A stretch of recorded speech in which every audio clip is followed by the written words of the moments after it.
مسجد آباد ملے گی، اس مسجد کے اندر امامت کرتا ہوا کوئی نہ کوئی عالم، کوئی نہ کوئی قاری، کوئی نہ کوئی حافظ آپ کو وہاں پر نظر آئے گا۔ یہ سب بزرگان دین کی اس علاقے میں آمد و رفت ان کے قدموں کی برکات ہیں، اور اس مدرسے کے آباد رہنے کی برکات ہے کہ آج الحمدللہ ہر گاؤں میں اور پورے اطراف میں علاقے میں مسجد آباد ہیں اور قرآن کریم کے پڑھنے پڑھانے کا سلسلہ جاری ہے۔ تو یہ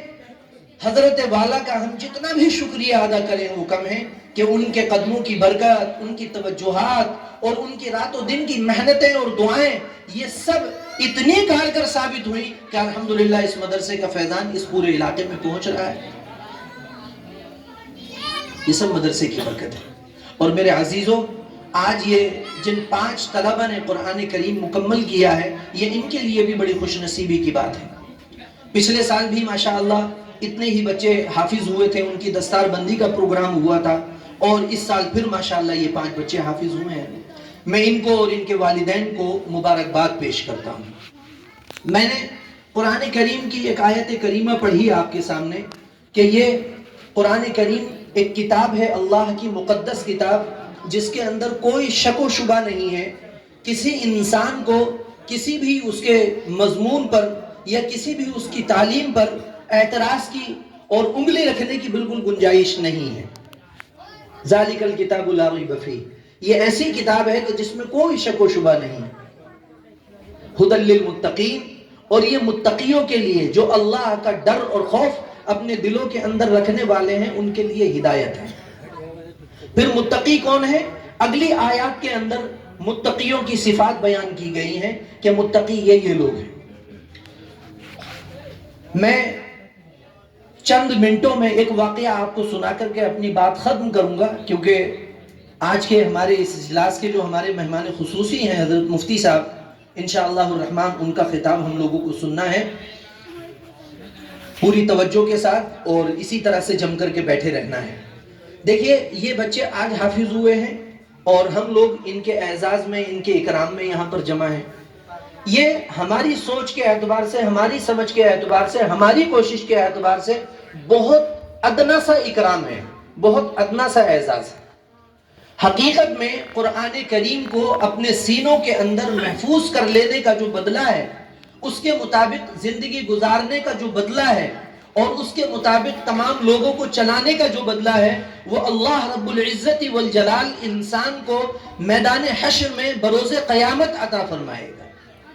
اور علماء حضرات بیٹھے ہیں، آپ حضرات سنتے رہتے ہیں کہ قیامت کے دن میدان حشر میں بروز قیامت یہ اعلان کیا جائے گا، وہ بچے جنہوں نے قرآن کریم کو، اللہ کی مقدس کتاب کو اپنے سینوں کے اندر محفوظ کیا ہوگا، ان کے والدین نے ان کی تعلیمات کے بندوبست کیے ہوں گے، کل قیامت کے دن ان کے ماں باپ کو اللہ رب العزت کی طرف سے فرشتوں کے ذریعے بلوایا جائے گا، اور ان کے اعزاز و اکرام میں ان کے سروں پر ایسا تاج سجایا جائے گا کہ جس کی روشنی سورج کی روشنی سے بھی زیادہ ہوگی،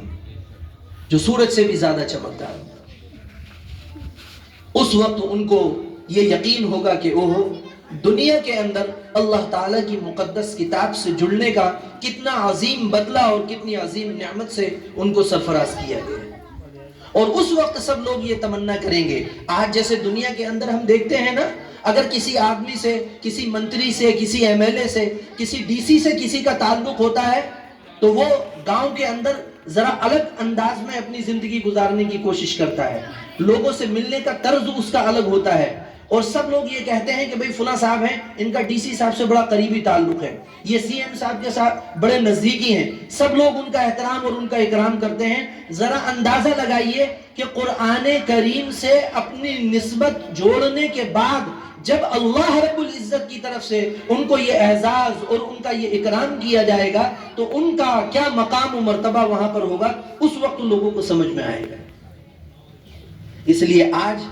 ہمارے پاس موقع ہے، اللہ نے ہمیں یہ زندگی عطا فرمائی ہے، ہمارے پاس موقع ہے میرے عزیزو، اس مدرسے سے فائدہ اٹھائیں،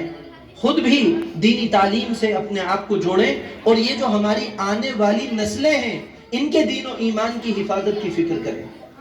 یہ جو مدرسہ ہے یہ اسی مدرسے کی ایک شاخ ہے جس کی بنیاد آج سے تقریباً 150 سال پہلے ہمارے اکابرین اور بزرگان دین نے اخلاص کی بنیاد پر اپنے ملک کو آزاد کرانے کے لیے رکھی تھی دارالعلوم دیوبند۔ وہاں کے بزرگوں نے اس مدرسے کو آباد کیا اور اس وقت یہ پیغام دیا تھا تمام عوام میں، تمام لوگوں کے پاس جا کر کے یہ میسج دیا تھا کہ آج اگر آپ لوگوں نے اس مدرسے کی حفاظت کر لی، اس کی دیکھ ریکھ کی ذمہ داری سنبھال لی اور اس کو آباد رکھا، تو آنے والے وقت میں ہماری نسلوں کے دین و ایمان کی حفاظت ہو جائے گی، ہماری نسلیں آباد ہو جائیں گی۔ اور یہ کہا تھا انہوں نے کہ اگر آج یہ مدرسہ بند ہو گیا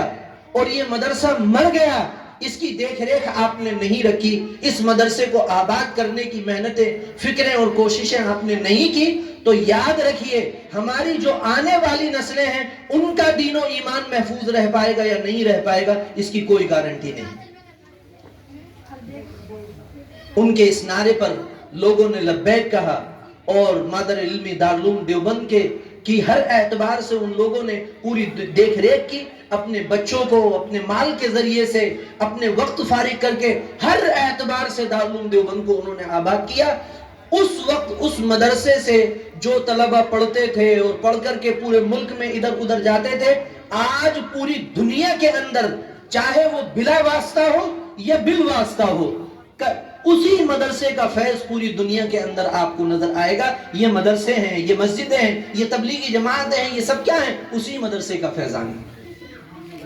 تو میرے عزیزو، آج میں آپ حضرات سے بھی یہی کہتا ہوں کہ یہ مدرسہ ہے، حضرت والا کے قدم یہاں پر پڑے ہیں، ان کے